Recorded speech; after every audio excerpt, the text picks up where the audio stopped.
¿Qué voy a decir, Vicente? No voy a confesar las cosas, por favor. Las cosas ocultas. Peor es que no digas nada. Porque además, Vicente y yo además estudiamos juntos en la Escuela de Letras de la Central. O sea que hay muchas cosas ocultas que uno pudiera decir. Pero no vamos a ser tan normales.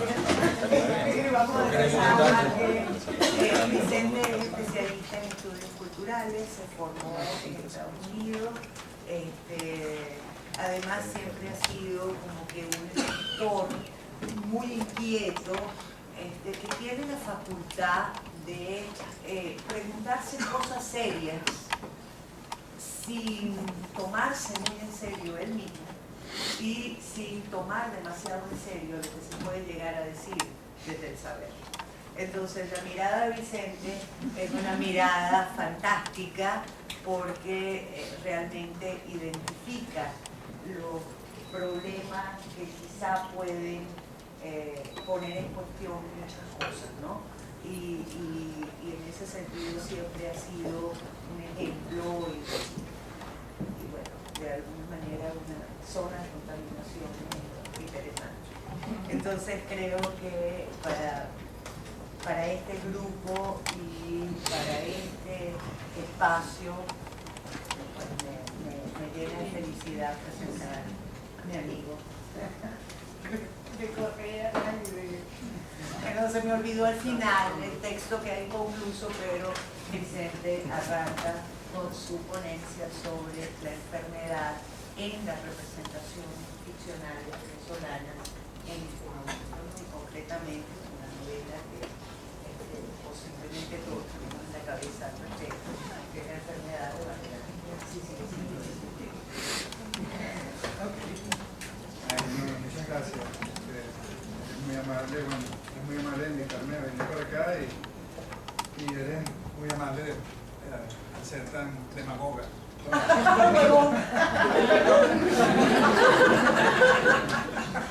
a llamar a tu papá. Ya sé, me estaba amenazando con eso de mí. Miren,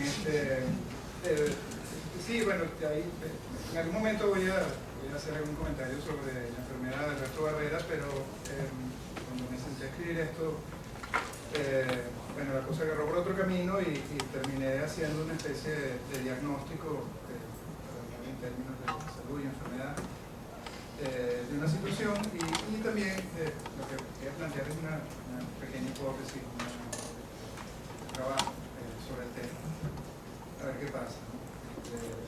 Bueno, también quiero darle las gracias a Gina y a Ángel. ¿Está por ahí Ángel? Ángel, que es nuestro ángel. Exacto, que como Nuestro ángel, ¿no? Sí. Profesor Roland. Y bueno, otra cosa que quería decir antes de comenzar a leer es que quería recordar a Yolimar Reyes. Ella fue estudiante de letras con Eleonor y conmigo, ¿te acuerdas? Sí. Y era una activista de izquierda en los años 80 que fue asesinada hace justamente 23 años en Caracas. Y ese crimen sigue impune, como todo eso. Bueno.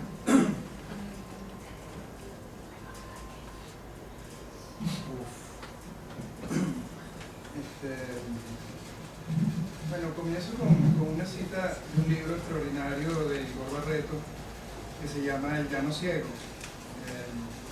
Dice Igor: la escritura de las grandes planicies de mi país natal siempre fueron las del verano. La naturaleza dominada por la luz, el viento, el fuego, las faenas heroicas del pastoreo, en fin, la pintura triunfante de un hombre a caballo librando una lucha titánica contra la inclemencia de lo lejano. Bueno, si todo sale bien, quisiera tener la fortuna de poder hacerles ver en apenas unos minutos que buena parte de la narrativa venezolana reciente, digamos que la que se viene publicando en los últimos 10 o 15 años, en especial en el caso de la novela, se ha empeñado con particular entusiasmo en demostrar una tendencia que no hace sino corroborar la conocida y polémica y también muy dudosa tesis de Frederick Jameson sobre la alegoría nacional y la literatura del tercer mundo. Al examinar las publicaciones de este periodo, de seguro uno encontrará muchas otras variables. Sin embargo, esta particularidad que digo aparece con fuerza en los congresos, en el comentario de la crítica y también en el lugar privilegiado de las vitrinas de las librerías.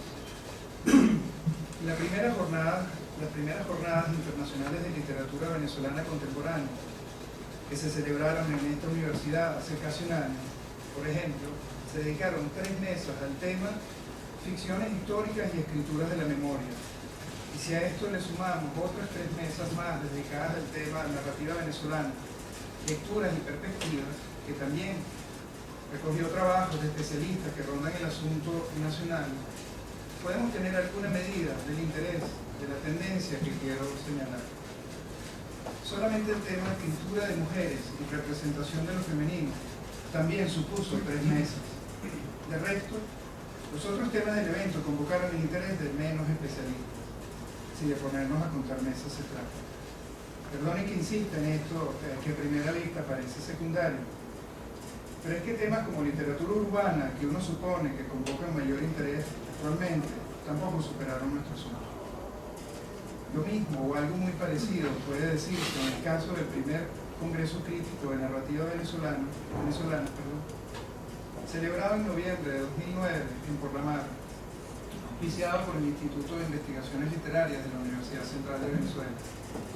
Al igual que el 10º encuentro de investigadores de literatura venezolana y latinoamericana, que se reunió en junio del año pasado en Mérida, auspiciado por el Instituto de Investigaciones Literarias José Agustín Monfero. En todos ellos, los especialistas han presentado ponencias que revisan los trabajos de varios escritores que tienen hoy en día en su agenda el tema de la alegoría nacional, es decir, de novelas y cuentos que hablan figuradamente sobre la nación o del presente nacional desde el pasado, de alguna manera, así como relecturas de algunos escritores que en periodos anteriores han hecho énfasis en el asunto. Entre los autores tratados en estos eventos predominan, como saben todos ustedes, Federico Vegas y Francisco Zuñaga, que también ocupan espacios importantes en las vitrinas de las librerías y en los textos de la crítica.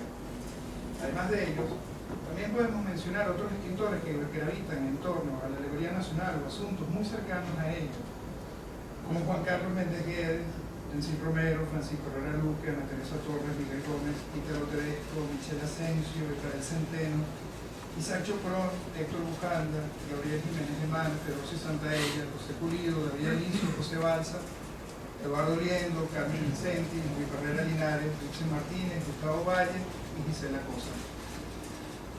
Quisiera decir que le debo esta lista a Carlos Sandoval, nuestro gran crítico de la literatura venezolana, nuestro registro, nuestra enciclopedia andante.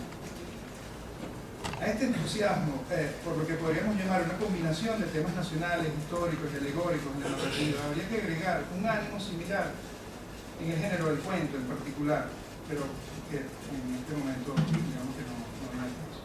Y también habría que mencionar como parte del mismo espíritu de la época, de nuestra época, 2 revistas de difusión de la historia venezolana que aparecieron al calor de los debates políticos recientes. Memorias de Venezuela, patrocinada por el Centro Nacional de Historia, y El Desafío de la Historia, que patrocina el grupo editorial McPecky. Estas revistas presentan 2 formas opuestas de ver la historia venezolana, una desde el Estado y otra desde el sector privado. Se trata, por supuesto, de otro capítulo más del dilema nacional actual. En todo caso, lo que resulta curioso es que la historia venezolana se haya vuelto un tema de revistas de difusión, con grandes vallas publicitarias que anuncian la salida a la calle de los nuevos números. Es como si la historia venezolana se hubiera puesto de moda, cosa que de entrada resulta, por lo menos, estrambótica. Todo esto me hace suponer que ese cóctel que incluye política nacional, historia, memoria y alegoría es un asunto dominante en nuestro tiempo, un asunto que se ha vuelto hegemónico entre nosotros, un asunto que se ha normalizado, se ha naturalizado, se ha vuelto tan avasallante que ya ni lo notamos mucho, porque es parte del paisaje, para decirlo de alguna manera, no solamente en literatura. Se ha vuelto el estándar, lo común, lo esperado, lo que se supone, el paradigma, en un país que ha traído de regreso y con mucha fuerza el nacionalismo, después de que el péndulo de los intereses estuviera del lado de la globalización durante algún tiempo, no solamente aquí, por supuesto, sino también en otros lugares de la región. En nuestro caso, en el caso venezolano, el punto extremo de oscilación en el sentido inverso bien podría ubicarse en 1989, cuando el Estado venezolano asume un paquete de medidas económicas neoliberales que se conoció como el Gran Viraje. La muerte de Yulimar Reyes es un saldo de ese plan. Hoy en día, completamente del otro lado, el discurso nacionalista también ocupa un lugar predominante en la economía, pero ese es otro tema. En todo caso, lo que quiero proponer es que al lado del entusiasmo generalizado hoy en día por la alegoría nacional, que ocupa lugares importantes de la discusión académica, ahí mismo, al lado, en un punto ciego, en ese lugar que está muy cerca, pero que no se nota así nomás, tenemos algunos casos anormales, extraños, poco comunes, inesperados, que no se suponen, que se salen de esa gran avenida de la alegoría nacional o la literatura histórica nacionalista, que al fin y al cabo tienen en común la preocupación, la obsesión sobre el presente nacional. Me refiero a los textos de Alberto Barrera Tisca, Oscar Marcano, Lucas García, Rodrigo Blanco, Roberto Martínez Vázquez y Gabriel Payá, y seguramente muchos otros. Textos que no comparten el gesto grandilocuente, luminoso, venteado, de fuego, heroico y triunfante, para decirlo parafraseando a Igor Barrera, de la alegoría nacional. Textos que se ponen del otro lado, de un lado inquietante, perturbador, duro, también político y corporal. En lo que viene especularé sobre el tema. Propondré que un rasgo paranoico es el que le da sentido a esta literatura de la alegoría nacional en estos tiempos que corren, tanto en su propia escritura como en su lectura, es decir, en la literatura y en la crítica.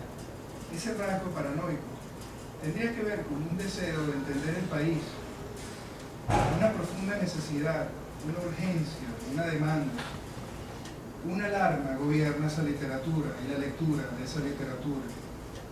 Las ganas de explicarnos a nosotros mismos cómo es que llegamos a este punto, cómo es que el país llegó a ser lo que es ahora, en este preciso momento, desde la extrañeza, desde el asombro, desde la repulsión. Todo esto animado por un deseo de encontrar razones, justificaciones, discursos, causas, orígenes, fundamentos, bases, con un profundo y arraigado deseo de construir sentidos, en fin, en medio del devenir azaroso y duro del presente. Ese rasgo paranoico y a la vez pedagógico es lo que quiero asociar con la normalidad, con una costumbre larga que nos viene de atrás, que no es ninguna novedad, y que no somos muy originales en este sentido, por cierto. Es verdad que la crítica, desde cierto punto de vista, es siempre un tanto paranoica. Para ponerlo, como me lo dijo una vez nuestra querida, nuestra protectora y madrina, Leonora Crocker, con particular firmeza, toda la teoría crítica es paranoica. También es cierto que ese deseo de encontrar sentido puede fácilmente sobreponerse a todo lo demás, forzando sistemáticamente las palabras, torturándolas, haciéndolas sangrar y sudar, para hacer que digan lo que uno quiere que digan, que delaten, que sapeen, que persigan, que confiesen una culpa. Pero pasemos esto último por alto, porque quisiera que el énfasis de lo que digo estuviera ligado al caso concreto de la literatura venezolana reciente, particularmente, como he dicho, narrativa y más concretamente en el caso de la novela. Quisiera proponer que estamos buscando en el lugar equivocado, en la literatura, cosas que se han perdido en otra parte, en el fragor de la lucha política, en lo real, en el fracaso de los modelos económicos que hemos ensayado, incluyendo el actual, en el fracaso de los proyectos modernos de desarrollo y también de las respuestas a esos fracasos. Por eso digo que es un rasgo paranoico, porque construye a partir de sospechas infundadas. Creo que en el deseo de encontrar respuestas políticas nacionales en la literatura actual, se reaviva la noción de literatura y de intelectual como vanguardia de la sociedad, cosa que algunos pensábamos superada después de, digamos, el surgimiento y predominio de la tecnocracia durante tantos años. Algo bueno tenía que tener, pero resulta que ni eso.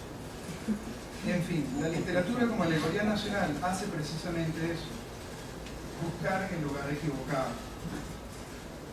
Quisiera decir en este momento que esta perspectiva me viene de un viejo chiste. Un borracho está buscando algo en el piso, en la calle, de noche, bajo la luz de un farol. Llega otro borracho y le pregunta, ¿qué se le perdió? El primer borracho dice que las llaves de su casa. El segundo borracho le dice que por dónde se le perdieron, que él lo ayuda a buscarlas. Y el primer borracho dice que por allá, señalando hacia algún lugar lejano. El segundo borracho, extrañado, le pregunta que por qué está buscando aquí lo que se le perdió allá. A lo que el primer borracho responde que está buscando aquí bajo el farol porque hay luz y es más fácil buscar con luz. Algo así sucede con la literatura venezolana contemporánea o con el deseo de explicarnos cómo llegamos a este punto, este presente, a partir de la literatura venezolana reciente. Estamos buscando en ella algo que se perdió en otra parte, porque es más fácil buscar ahí, en la literatura. El intento de encontrar sentido donde no lo hay, donde lo que probablemente suceda no sea otra cosa que juego, placer y dolor, el libre flujo que atenta contra el sentido y que de seguro también apunta hacia un discurso político que desarma, que destituye las formas normales de articulación de poder, es lo que quiero destacar en este caso. Pienso que esto ocurre con particular interés en la narrativa de Alberto Barrera Tiscar, sobre todo en La enfermedad y en el volumen de cuentos Crímenes. También creo que es una cosa que podemos encontrar en su poesía, en cosas anteriores, pero bueno. En relación a la imagen del cuerpo, que no se constituye como metáfora de la nación, en el caso de él, ¿no? En el caso del volumen de cuentos Crímenes, es notable que la trama de casi todos los cuentos, menos uno, gire en torno a situaciones corporales, mutilaciones, mordiscos, gotas de sangre, cuerpos presos, desnudos, avaliados, atropellados, desaparecidos. Y que esos cuerpos, insisto, en este caso, no representen la nación. Ya veremos cómo es la cosa con la enfermedad un poquito más adelante. La tesis de Frederick Jameson sobre la alegoría nacional es tan dura como simple. Todos los textos del tercer mundo son necesariamente alegóricos y de una manera muy específica. Ellos deben ser leídos como lo que yo llamaría alegorías nacionales. Fin de la cita. Uno puede sentirse incómodo con una propuesta como esta. Uno puede negarla, probar que es falsa con una larga lista de textos del tercer mundo que no consisten en alegorías nacionales. O que para convertirlos en alegorías nacionales hay que tirarlos de los cabellos con particular furia, como por ejemplo, por decir algo, las formas del fuego de José Antonio Ramos Sucre, del 29. Cosa que sin duda igual se puede, y se hace, y se ha hecho. Lo que no luce prudente es pasar desapercibido una cosa así, no tomarla en cuenta, hacerse loco. Porque la relación entre literatura y nación es particularmente fuerte en el tercer mundo, en especial en el caso latinoamericano y venezolano, como sabemos. Una prueba de esto es el impresionante volumen Nación y Literatura, itinerarios de la palabra escrita en la cultura venezolana del 2006, compilado por Carlos Pacheco, Luis Barrera Linares y Beatriz González. El libro Ficciones Fundacionales de Doris Sommer también arranca de una premisa parecida, aunque la aterriza en las novelas latinoamericanas desde finales del 19 y comienzos del 20. Para ella, cito, la alegoría en las novelas latinoamericanas nacionales entrelaza de una forma que no es paralela las relaciones entre erótica y política. Fin de la cita. El amor y la nación, una cosa se sostiene, argumenta Sommer, sobre la supuesta firmeza de la otra, y viceversa. Es, quiero decir, un argumento conocido, casi trillado, común, normal. Por supuesto, y sin embargo, no todo el mundo lo suscribe. Hassamar, por ejemplo, dice sobre el texto de Jameson que, cito, existe una conexión muy cercana entre la teoría de los tres mundos, la sobrevaloración de la ideología nacionalista y el planteamiento de que la alegoría nacional es la forma primaria, incluso exclusiva, de la narratividad en el llamado tercer mundo. Fin de la cita. Y y lo dice, podríamos decir, con algún recelo, con la impresión de que Jameson deja de lado algunas variables importantes, incluida la de la lucha de clases o el eterno conflicto entre capital y trabajo, al privilegiar la tesis de la alegoría nacional por arriba de otras, al proponerla como centro y fundamento. En todo caso, quisiera recordar que esta tesis, esta sobrevaloración, es la que ha regido la lectura de la literatura latinoamericana en una proporción, por decirlo menos, importante, abundante, a convertirse en normal, dejando de lado en un punto ciego otras lecturas menos grandilocuentes. También quisiera decir que no creo que Jameson se haya equivocado en su diagnóstico. Lo que creo es que lo que pudo haber sido cierto hasta 1986 ya no lo es necesariamente en la última década o en los últimos años. Es tan importante y tan firme esta forma de lectura, esta interpretación, que un escritor y crítico como Miguel Gómez intentó interpretar la enfermedad de Alberto Barrera como alegoría nacional, siguiendo el impulso de esa normalidad. En una reseña publicada en Letras Libres, Miguel Gómez dice que el mayor logro de esta novela es que, cito, suscita una lectura dispuesta a dar con un código otro, el referente de los acontecimientos novelados no se reduce a una anécdota factible o sin más realista, sino a otra narración menos obvia. Fin de la cita. Un poco más adelante Gómez agrega que esa otra narración apunta hacia una práctica alegórica como, cita, posibilidad de lectura, y la alegoría no es otra cosa que una metáfora global. Fin de la cita. Por eso Gómez plantea que, de nuevo cita, no cuesta homologar entonces el plano individual con el político, tal como para el padre del protagonista los diagnósticos son poco esperanzadores. La patria podría estar enferma de gravedad. Fin de la cita. La enfermedad, la novela, tiene como anécdota central la relación entre un padre enfermo de cáncer, Javier Miranda, y su hijo médico, Andrés. Como dice Gómez, no es difícil ver una serie de imágenes que pueden llevar a una lectura alegórica en la que lo personal apunte a lo político nacional, una lectura que se podría resumir, por razones de tiempo, en que el padre enfermo es alegoría de una nación enferma, que lucha por salvarse, que pide medidas extremas, que le urge un tratamiento médico radical. La novela tiene, como ustedes saben, una trama paralela que en este momento no hay en el caso. El interés en esta novela dependería entonces de esa variable alegórica que propone una lectura social de una historia personal, para decirlo rápido.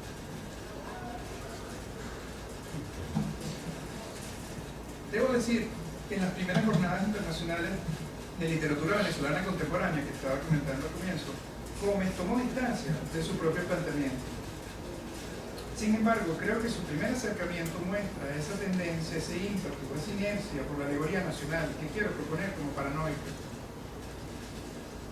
Pienso más bien que tanto la enfermedad como crimen pueden leerse como textos que se alejan deliberadamente de la alegoría nacional y de cualquier gesto metafórico para instalarse en un lugar de lectura que supone el cuerpo como espacio de lucha de poderes políticos que no son nacionales, que lo marcan, el cuerpo como lugar de encarnación del poder y del placer, mucho más acá, mucho más allá de la nación.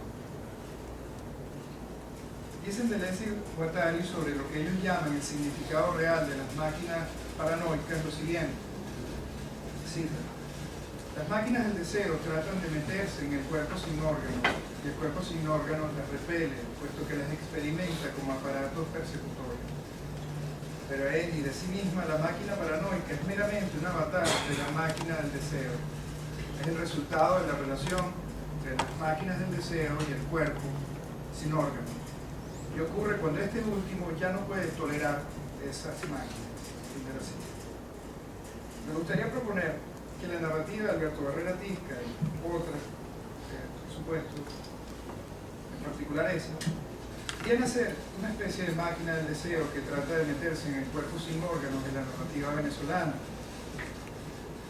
o de algunas lecturas críticas de ella, que se empeñan en verla como alegoría nacional. que se empeñan en pensar que la literatura es todavía hoy en día un fenómeno ligado a la nación, un oráculo vivo, contundente, duro, cuando de pronto no es más que un animal en extinción que hay que cuidar, administrar, proteger en reservas naturales. Y la literatura nacional venezolana, por supuesto, repele este gesto de esta narrativa. Si en la alegoría nacional lo que es, no es, sino otra cosa que no está, quisiera proponer que en la narrativa de Barrera lo que es. Y esta identidad es sin duda un problema, una normalidad en medio del entusiasmo nacionalista actual y normal y también normativo. Tanto que la narrativa de Barrera puede pasar desapercibida o puede convocar, como de hecho sucede, cierto linchamiento, cierto rechazo por parte de lo que llamamos la capilla literaria. Decía Pierpaolo Pasolini que, cito, mientras el diferente viva su diferencia encerrado en el gueto mental que le habían asignado, todo va bien y todos se congratulan de la tolerancia que le conceden. Pero tan pronto como dice una palabra sobre su propia experiencia de diferente, se desencadena el linchamiento, como en las épocas clerical fascistas más tenebrosas. La mofa más vulgar, el gesto más obsceno y la más feroz de las incomprensiones le hunden en la humillación y la vergüenza. Creo que algo así está pasando con algunos escritores venezolanos actuales y de hecho con muchas otras personas que mantienen una distancia o más bien se oponen al discurso nacionalista de la normalidad actual. Son objetos de mofa porque dicen su experiencia de diferencia. Gracias.